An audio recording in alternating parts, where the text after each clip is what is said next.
Enti video we ne bedin komo afa nipa mienu ho. Ye bedin komo afa Dr. Peter Otukunor, our Director of Presidential Initiative in Agriculture. Wabeka nsem afa Akufo Addo any cocoa board ho. Now, cries a cocoa board e komu no. Papa yi abe put the blame on Akufo Addo. Ama media na so amanfo ka o madwen eche. Na first no is experience to the president. E ko pie mu akra na ho no. E no pass comment bi. E fa kokwa akuafo ne amane omunamu no. Na no na Ghana for just massa. Is that say ni di mu a. U di kokwa akuafo ho fel. Enti yesterday e u di kokwa akuafo ho fel. Eni di mu a. Me man chire mu no a chire wadwen ama me. E wo comment section. Ayi Penyah Brook Media. Metro say eni di mu. Obe like video no da ma subscribe button so ba click notification on latest update aba chire wadwen da ama me. E wo comment section so ba so. Na chef for enya biahwe. So let's start with Dr. Peter Otukunor.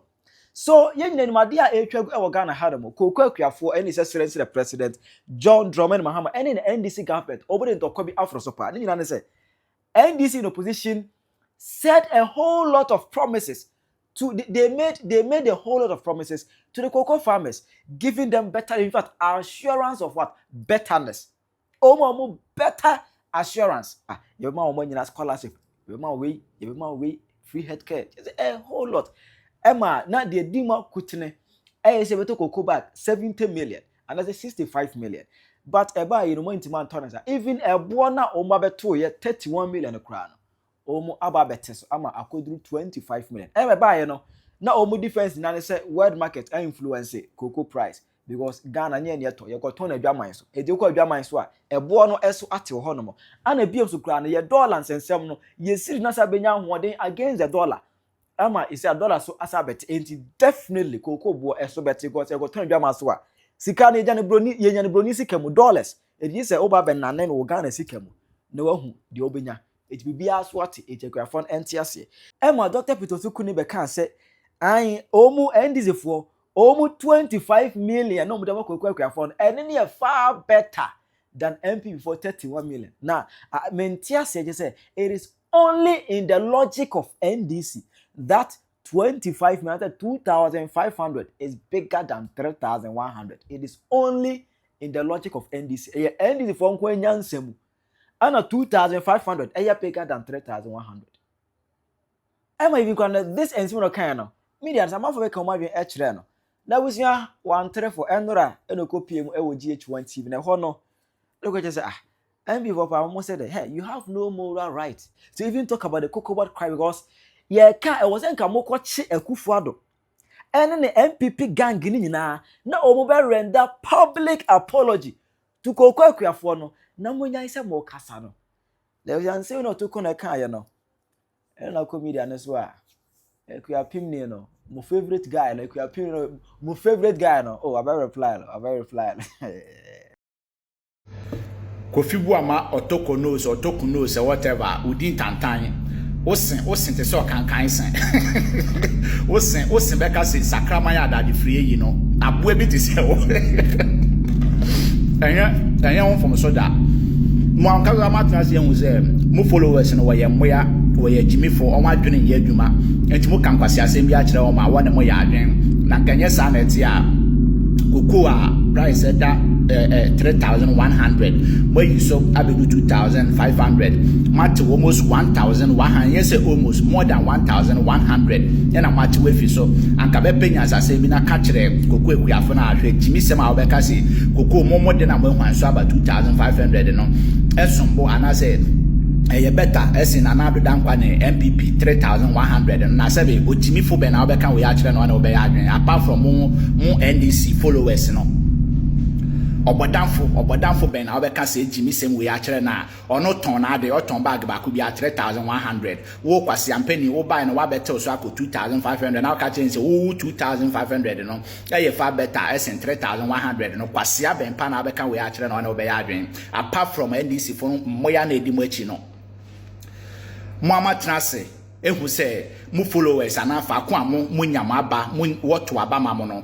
wonyina wo yeti wifo wo ye moya nkoa na edi mo achi nti abribia no mo pem moya sem bi etimi sem na maka kire won so wana mo be ya adwene na nkente sa nkanda no circumstance a obetun abeka sa etimi sem we wosin hwanyan se kokobosin wosin poto egu anum a wo de be kan sa ejimi sem we wo da dwen ho asem a be kan no dwen ho ansa na wo be kan koko kweni no ekeri bag ba ku bia olusu 1100 oton 10 bags a welusu 11,000 na wo ye kwase akrampa anka ba be kasa asem we 11,000 wonim ne betumi aya ma okuyeni no wonim ne betumi aya ma okuyeni no kwase ampani na nado eto ne de no 3,100 no okuyeni no na ontua school fees ene wo tua school fees aboa wo metutu wo sempoto na egu we numu no na won koton na won fentu a won ba ni school fees enye sa na obeza wo kire ana wo metutu wo sempoto no na won fa support ni amate we fi so na na ogwan momote wo so no masen ato ekuafo no won ba na wo ku school no BC whatever no masen atum eko 500 almost 600 matum enso na nado time eye 3,100 no mutua 214 cedis wajimi we ye kwase a na kamiyenti ase wo de ne ye better esen wo friend den na nado de no enye mo achidi fo mo ya no na mo be kan we ya kire won a kwan na be kan we ya kire no na wo be ya adwene wo simpoto egu wanu a na interesting enra ana assessment ekopiem e wa crack na hono enokodi dwuma de say it was a grand launching of tree crop investment. I say essentially eliko see hono mo na hono and what can say before cocoa crisis this and the price cut na aban ho ana wa ma e chirim say ono no oye kuani o wa sase yantam 50 acres of land on wa dua cocoa a Ghana for kura enim so ono no Mahama say we cocoa farmer and we chirim say e bo na aba no ekuafo enya mo nko na aka mo me Mahama me gina he aka me me wo cocoa sase yantam 50 acres ebi kura mo de na just 5 acres but me de 50 acres enti bo no aka me bi enya mo nko na aka mo ye nyina wo aka ye na ninka se na se o show concern bi ana Mahama sa be kata ato se ha no se aban ni ntimi mfa cocoa akuafo o musika mre wo mu a ono Mahama o ka ho bie. I planted cocoa on the 50 acres, so I'm a cocoa farmer. And so when the price was reduced by government, it affects me too. I want to be able to empathize with farmers so that when we take any policy decision, we know that it has an effect on farmers and we feel it ourselves. If there's no fertilizer, if the price of fertilizer is expensive, I feel it myself because I also buy fertilizer. I recently acquired another 100 acres of land, and this time I've dedicated it to oil palm. And say now, okay, you know, and we just said that Mahama area is so insensitive. Won't me for an issue. I'm a compare cocoa for Moase after all your Ghana president. Sike Tiama Bosime, unto fuel, unto labe, unto he, be free or mine a hell, ma. It won't mean for home to cocoa for the Nidia ma. Dog can a share for no bufu. Ghana for Asemaba. Sergeant D, where the old boy. Uni cocoa bia. Introni. Da bene shasi your cocoa balabambe. Eslim crowd da bene shasi your cocoa. Okoko ne wen chere ne kwore. Sergeant D, where the old boy. Trash a Ghana for any. Ghana for one so way. Sergeant D say, honestly, cocoa ni bi. Na haircut na buy no kura so a afete no aka no nti enye cocoa farmers nkwa na account na mu account no so papa yi we dey obua what a can yes Ghana for mu say John Mahama say ehin fa na cocoa fuo ne da ehin fa na cocoa fuo ne da Ghana for the John Mahama e dey cocoa fuo no e te say the why dey what show ma konfo anaso odi tuo so mo so no bo mu tuo anaso te say the runnings by na obete ma to no e bo mu ba bi ma no e te say bi pepe Ghana for enne ye nkoti a ye John Mahama say haircut no enye cocoa farmers nkwa na aka omo na wono so no wo yiwie ni tiri ho atotom eti e pa ye hwe ni tiri ho say ye hwe ni tiri ho atotom eye fun bia ono ayi ne ho eti yesu a me yesu cocoa fuo no na emom yensu ono so na wono so tiri ho atotom therefore wo ti ye John Mahama wo ya trofo pa wo ye John Mahama wo cocoa fuo no e fa na da a ye kan wo so ye okua ni ntiro wo afete wo wo pray wo twie wo se afete na nti se kokoo ni wo hia ni kokoo ni no na ne on be afete no enti se wo se afete wo dia ene dia wo dia kokoo fo no enti se ne wa dey wo se o ma konfo ye Ghana for this ona ye me ya ade a meta se fansa dey back ma so ye fansa back ma so ma nye me ya wo we bia prasa na no se me so dey aforo me no wa sa atwere ase se ye wura John Mahama ye hu so wa hye kokoo fo akonfo yi de 2028 still possible. Yes, still possible. Ghana for now, Shama man.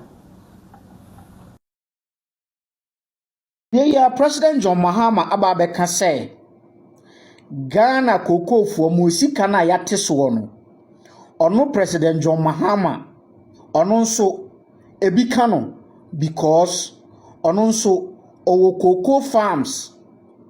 Se owo cocoa farms na se yate cocoa so a Ghana akuyafo cocoa farmers a omusu ni nyina ono nso President John Mahama no osubi eno sese uko eye social media NDC social media for omubo omunsam shia omadwen ne se President John Mahama assembi na waka but odi tutu ensanie ni a minua asema President John Mahama aka no it is insensitive. It is only obia oye insensitive. And a bit me a compare or no President John Mahama. Was spending in years in politics and has amassed wealth in politics. And what did President John Mahama ever to cocoa farmer? It is only somebody who is insensitive who will compare President Mahama, the politician, President John Mahama, who has amassed wealth as a politician, to a cocoa farmer who is far away in the bushes in a rural area. It is only an insensitive person. President John Mahama, Sebi, won't mean can't me say bosome soa. So why nya cocoa sika? Won't me entenase. You can't say that.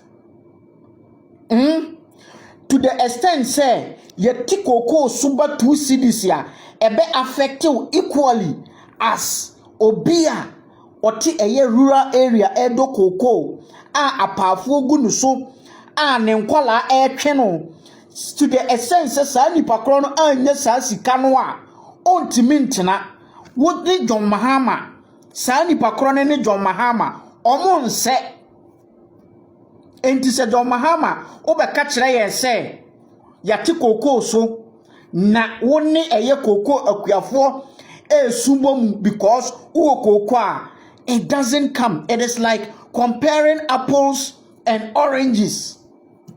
Se cocoa farmer wanya cocoa sika even a season kranwa hell will break loose and won a life chese ne ma abrabom chese omo dan no independence apafo a wafa wo but wo John Mahama you don't need that. You don't need the cocoa money. Usika did that. You have spent your years and amassed wealth in politics. And to what mean for home metoto a cocoa farmer or here sikano to make a living. And so we NDC ni nese obeka say President John Mahama yammo esemanu because osi cocoa farms enunti yateswa ono nso ebe affecting bia sebi adwene no enka kra because it is like apples and oranges. They are two different things. They are two different entities. The economic situations of both of them are different. Nyamishraw said bia obetie ensempa sabe yakoto ye color TV e de yakoto eye black and white na enchiwe na de bia eguso obi kura ababe kase Randy Abe ene eye cocoa board workers a omatete omu pesu no ye monsema wo. People are jokers in this town. Nyamishraw Me wo video kitua bi a me pese me ye reaction. Eno ntumi onko hwe video no. Ye wia me de aka nyina ato amoso. I planted cocoa on the 50 acres. So I'm a cocoa farmer. And so when the price was reduced by government, it affects me too. I want to be able to empathize with farmers so that when we take any policy decision, we know that it has an effect on farmers and we feel it ourselves. The Omanpenyi JMH nyan so ono so ekuani ni bi nti no price na akofom ono so aka no.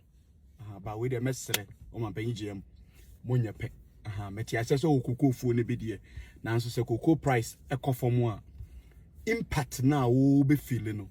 Enye sa na opanyi ko mensa a owo se hwa kontomra a ewo Western North nyesa no so be feel.